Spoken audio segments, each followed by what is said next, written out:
Now, to give us more perspective in terms of what is, of course, happening in the Russia-Ukraine war at this moment, we're being joined by Mr. Joachim Bitterlich, who is a former German ambassador to NATO and a former European diplomatic and security advisor to the German Chancellor Helmut Kohl. He's joining us live on this broadcast. Now, Mr. Bitterlich, the strike that has been witnessed by the Russians in the last couple of hours is being described as one of the worst in the last several weeks. The question that I want to ask you is, for the last 4 odd months, ever since the Ukrainians were carrying out their counter-offensive, Russia was more happy to sit back and defend its positions. But now, with the weather about to change, is Russia likely to go on an offensive? Well, it's first of all, this attack is a typical Russian attack in order to break the willingness of the Ukrainian population to survive and to continue and to fight against the Russians. It's, let's say, psychological action from the Russian side. On the other hand, you are right, the Ukrainian offensive has not come forward as many people have been expecting, perhaps in a certain exaggeration, because the Russians have deepened, hardened their defensive lines on the whole front. Therefore, the whole task of the Ukrainian side has become much more difficult than in the past. Therefore, the Ukrainians attack behind the lines, for example, in Crimea or on Russian soil behind the border. Therefore, the necessity of, let's say, wider ranging arms.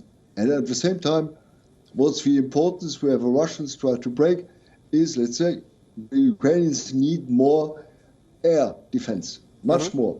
But please, sir, remind one thing. Some months ago, I remember when we are discussing for how much time this war will last. Right. And many people have been saying, well, please wait till the next American elections, till, let's say, end 2024. And therefore, we are not yet at the end of the war. I don't see any Russian readiness to negotiate, nor a Ukrainian one for the moment.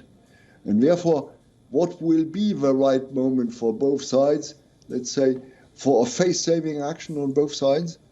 For the Ukrainians is consisting in, let's say, leave our territory, and for the Russians it's the surrender of the Ukrainians that they will not get at the end of the day. I think you've raised a crucial point there when you said that this war could, of course, drag on till the elections in the United States of America that will happen in November next year. But looking at the support that this war has, especially within the American legislatures, the Republicans can't seem to agree on, sending more military aid to Ukraine. And the appetite which perhaps the Americans had for this war in Ukraine is drying up. With that being the case, do you think the Europeans on their own will be able to back the Ukrainians in this fight against the Russians? Partly, yes, but only partly. The whole, let's say, the real force is coming from the US, and the Europeans will have, let's say, to speed up and to strengthen their assistance to the Ukrainians by certain assistance, specified assistance, for example, ammunition and other cases, air defense, etc.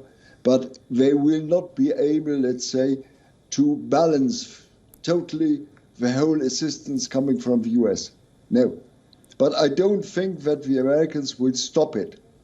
The Americans, and this is, let's say, the sad infight in the American Congress between Republicans and Democrats. Right. It's, let's say, it's not, let's say, an honor, let's call it, for the US.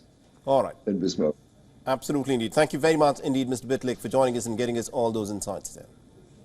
A pleasure as always. WION is now available in your country. Download the app now and get all the news on the move.